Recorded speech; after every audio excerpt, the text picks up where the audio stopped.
It's 96.1 to be. I am Manni Supreme, the most energetic entertainer, and you clocked in with the night shift. You know, anytime I'm sitting down, Friday Productions is behind the camera. I'm on the microphone. We talk about new music. My boy, fresh as hell. When I came into work, I said, that Daniel John right there, man. He in the building.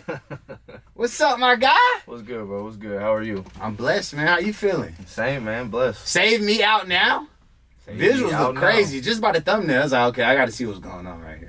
Yeah, for sure, man, for sure. So for all of your listeners, all of the supporters that are here, that are just now getting to know you, all the people that are here that's been supporting you, tell us about you, where you from, where did music get started for you, though? Okay, so for everybody who don't know, my name is Daniel John. I just want to appreciate Manny for having me on this platform, first off. Sure. So I'm originally from New York. I was born there in Long Island. Knicks fan? Nah. Nets fan? I'm actually Boston. Ooh! Yeah, I'm a Boston fan. No. Jason Tatum? You a Tatum fan? I'm Jason really Tatum's more... so lame, though, bro. I rock with Jason Tatum. Damn. I rock with Jason Tatum, but I'm really more so a Jaylen Brown fan. Okay. Yeah. You from the A? So, yeah, facts. I think he went to what, Wheelers? Yeah. So I'm actually, the main thing for me is a lot of black history. Okay. So fire. the Celtics, Boston Celtics was one of the first teams to actually let black players play. So, I mean, of course, back then, it could have been to, like, they wanted to win. Yeah, for sure. They're like, you know what? Right. It might not be that bad letting niggas in. Yeah, they had a lot of players that was big on civil rights. Like, of course, you got Bill Russell, you got Robert Parrish, people like that. And Jaylen Brown. Outlook, you know what I'm saying? Yeah, Jaylen Brown is big on that now, trying to make pretty much Black Wall Street within Boston. So, yeah, he's doing his thing, and I respect that for sure. That's dope, man. Yeah. All right, so you did grow up around music, your dad being a reggae artist. Absolutely. So you just round the house. I know the food hitting. Yeah, absolutely. Music hitting. So, we're coming to that. Like, both of my parents are from Grenada. Okay. So that's the island of spice. So we eating everything spicy in there. And then even from that, my dad's parents are from India. Okay. So even you more got a spice. crazy cultural mix. Even more spice. But yeah, growing up, I used to see my dad just doing his thing. He would be passing out his mixtapes over at the block parties. He would be playing his keyboard in the basement, and he was putting me on to a lot of stuff. Actually, my very first song that I made was with and for my dad. It's called Hello Dad. Wow. Yeah. How old were you? That was 2017, so I think I was probably like maybe 18 years old. Wow. Yeah, bro. That's crazy. How the time flies. What, right. like, seeing your dad making music early on, have you now been able to take and put into your own music? So a lot of the things with my dad, I seen a lot of the reggae more so. And the thing is, my dad always had a great ear for music. So it's like I was always able to kind of dissect and write, and I was always able to tell a story. That's a big skill. Right. Outside of just beat selection, but actually structuring a song. But a lot of to be honest, a lot of really the industry, the business side of it, I really had to learn a lot of that. Reading books, learning from my peers who are really in the music industry right now. And all right, what book would you recommend to someone watching right now who's trying to get to where you get? Yes, absolutely. So definitely Everything You Need to Know About the Music Industry. That's a huge book. I know they update it every year, but that showed me a lot on not only just the artistry portion, but how you need to assemble your team. Man, what? And I feel like that's huge. A lot of people don't realize, especially when you're going against these labels and you're trying to be independent, it's almost like you have your own label yourself, which means you got to have like 20, 30 people on your team. Exactly. Somebody has to not be sleeping. Right. And of course, that's still a work in progress with what I'm doing right now, but we getting better each and every day, bro. It's all about that 1%, man. For sure. Yeah. And I'm doing what I love, so that's what matters most to me. So. Most definitely. But I see you got your music started off primarily in like 2017, right? What was that moment for you where you was like, okay, bet, this is what I need to be doing? So, it was huge for me because, for one, I've always been making music. Like, I've always been singing, doing stuff like that. But I never really took it seriously. Like, I grew up in the band. My dad put a saxophone in my hand at the age of 7. Come on. So I've been just playing, doing stuff for a while. But to be honest, in actuality, I always wanted to do sports. Okay, what sport though? I used to play football. Football was my best sport. What position? I was actually an offensive lineman. What? Yeah, so in high school, I was like 270, 280. What bro. the? Yeah. So I was huge. So you went beyond them. You became a monk. Came back. What the hell? So I didn't like 270. When I got to college, like I just didn't want to be that big anymore. I had like a couple of like scholarships to do certain things, but it was mainly only part time and like really what you like as you see me now, right? Comparing me to D1 offensive tackles, bro, you talking about 6'3", 6'4", 300 plus. I was 270. McDonald's you know what I'm saying? Like I just didn't. I had to really make a business decision. And plus, when I was going to college, they didn't even have the major that I wanted to do, anyways. So I had to really skip all that. But I always knew that I still, health is such an important thing in my life. So I just had to lose all that weight. I didn't want to give up on that. Yeah. And yeah, man.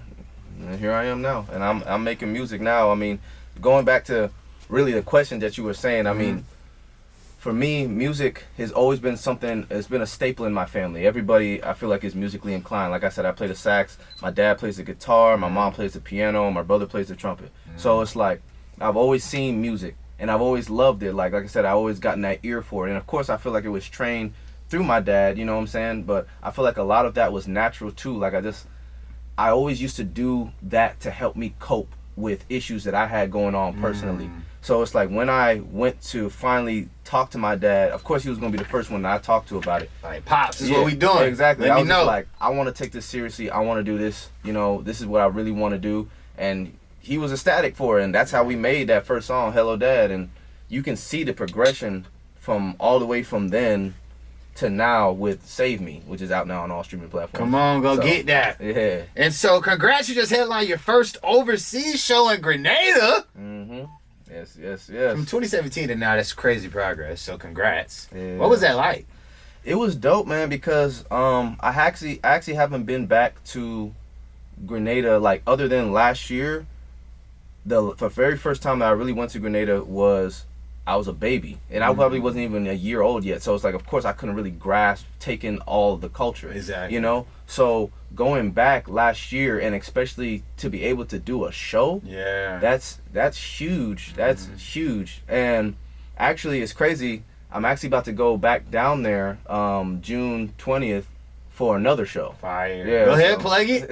Let your fans know. Hey, so for those who don't know, you know what I'm saying, I'm about to be going right back to Grenada for another show. I'm going to be singing the songs that you guys already know, like Save Me. But actually, one thing that's really dope is that me and shout out to Nigel John, his family back in Grenada, we're actually working on making a song to eventually become the national anthem for the country. That's fire. Yeah, so that was a huge major opportunity. Exactly.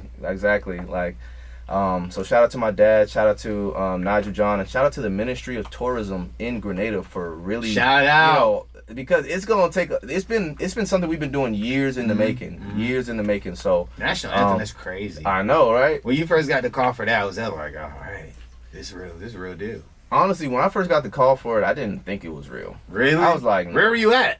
What were you doing? I was at my crib. Chilling. Yeah. I was like, what's up? What's going on? I was like, ain't no way. And then, especially when I first heard the instrumental that they wanted to do it on, I was like, no, to be honest, when I first heard the instrumental, I was like, no. I said, we can't, like, you're talking about representing a country. Facts. You know what I'm saying? Be the one. So I was like, when I heard Mike Dean, Kanye West. Right. I was like, this. Daniel John. Right. So, but like I said, it's been years in the making. We've been working on that for the last 3-4 years now. Okay. But it's like now it's really ramping up, and it's like, who knows what it could be in a year? Like it could actually officially be it, and then that's what it's gonna be for the rest of life. Or somebody else comes along like, you know what?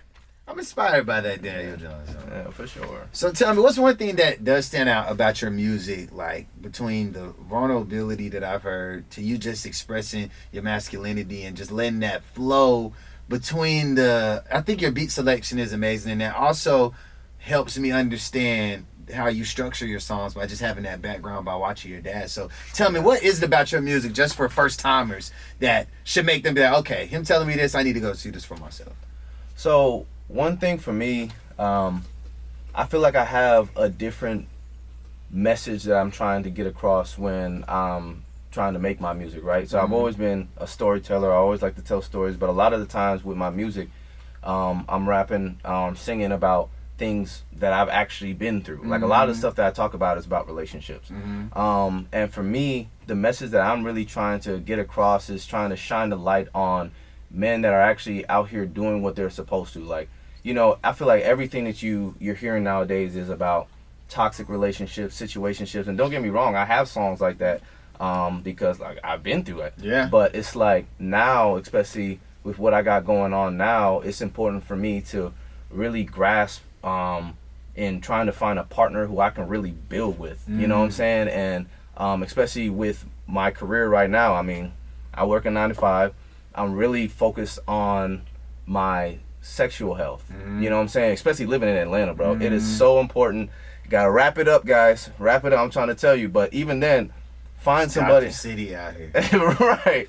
But even then, it's just, I'm just not with just being out and about like that no more. Of course, I'm outside. I gotta be. I'm an artist. But it's like, I'm talking about in terms of relationships and things like that. I'm really just looking for one person that I can really build and grow with. Now, I feel like that's what it's all about. Like, some of my lyrics, like, for example, like, Save Me, like, what I'm doing on there, I'm really kind of shining the light. And, I mean, I'm really calling out people, too, you know, because, of course, I'm talking about, like, women who are, they say they want to be saved, but it's like their actions, what they're actually doing. Right. It's not matching up. The math ain't matching up. Don't shoot. You know what I'm saying? Exactly. So it's just like, watch out. You talking too loud. But I mean, even then, like, I'm, you know. There's a roll in his eyes. Right. Now, you ain't lying, though. Yeah, but even then, I mean, I'm talking about, that song is for the women. That was easy like to write. a wake-up call. Ooh, that shit. Exactly. But I'm over here talking for the guys, too. You know what I'm Let saying? them know, bro. The fellas Please, know. they got too many outlets. Sexy Exactly. Red, Lotto. Goddamn it, I'm listening to this shit. Yeah. For sure, man. Yeah. So, I mean, first off, you accomplished so many things. I always like to talk to our guests and have them give me a bucket list of things that either in their personal lives or artistry, wise, like career-wise, that they want to get accomplished this time next year when I see you. What does that look like? So for me, this time next year, I definitely see myself collaborating with some of the biggest artists. Come on. I'm looking to try to work to where I can get within a distro deal. Come on. With some of the songs that I got out. I'm definitely trying to put out more R&B and establish myself as an R&B artist. But I mean, I write songs too, and I write some heat. So you know what I'm saying? Like, you feel like you write more than you create? I don't know if that makes sense. Or like make your own songs, or put the whole song together, or just actually make it a song. I don't know if that makes sense. Please. No. Yeah. That actually that makes a lot of sense. But currently, right now, I feel like I've been more focused on me lately. Okay. As you should, man. Yeah. What they say, the year of the horse. So, or whatever the CIA is putting on to us. No, I'm playing. So just to give you like a little like rundown of that, right? Uh-huh. So like, I feel like a problem that I've had over the past couple of years is that the fact that I've been just feeling like, oh, since I can make all these different genres, I'm putting out all these different genres. And it wasn't the best reception coming out because it's just like, I feel like I'm creating a certain moment. Like, for example, imagine somebody falls in love with my artistry because they witnessed my R&B music. Facts. They felt like they can relate to it. They found a moment within it. They're actually going through what I'm talking about in the song. And then out of nowhere, I drop this dance hall reggae track. And now they're like, what the? You know what I'm saying? It's just like, now it's almost like I'm losing trust within my audience because they don't know the next time they're going to have that moment again. Yeah, and right. that's Especially if they really like it. Right. So that's something I had to realize and learn about the music industry as I'm growing and moving forth with this thing, because it's just like, I really need to create this niche that people can gravitate towards, and once I can really master that, then I can go out to whatever else exists. Exactly. You know what I'm saying? And that's what I'm trying to do now with establishing myself in R&B, because R&B that's my favorite genre, bro. That's what I mean. That's what I feel from the most. I feel it's obvious that's your favorite. Yeah. So that's definitely one thing that see myself doing, just really trying to work on and establishing myself with R&B. Trying to get a household name type vibe like that. All right, give me one more. Quit my job. All right. Being able to do this 100%. Yeah. Like I was just talking with Nice earlier. I was just like, I'm blessed to be able to have the opportunity to do this every day. Yeah. But I'm still not able to do this 100%. Right. And I feel like once I'm able to just do music 24/7, 100%, that would be a huge accomplishment. To have, like, for this to be everything. Nice. Yeah. For sure. It's gonna be there, man. Just salute to you, salute to the team. Got your folks in here. Everybody, cameras up, nobody down. I don't hear no TikToks going on in the background. I say, you know they recorded, man. Well, man, Daniel John's in the building. Make sure you guys go get Save Me Out right now. It's me, Manni Supreme, the most energetic entertainer, right here on 96.1 The Beat, the night shift with me and JoJo. Turn us up, man. #1 night show in the city.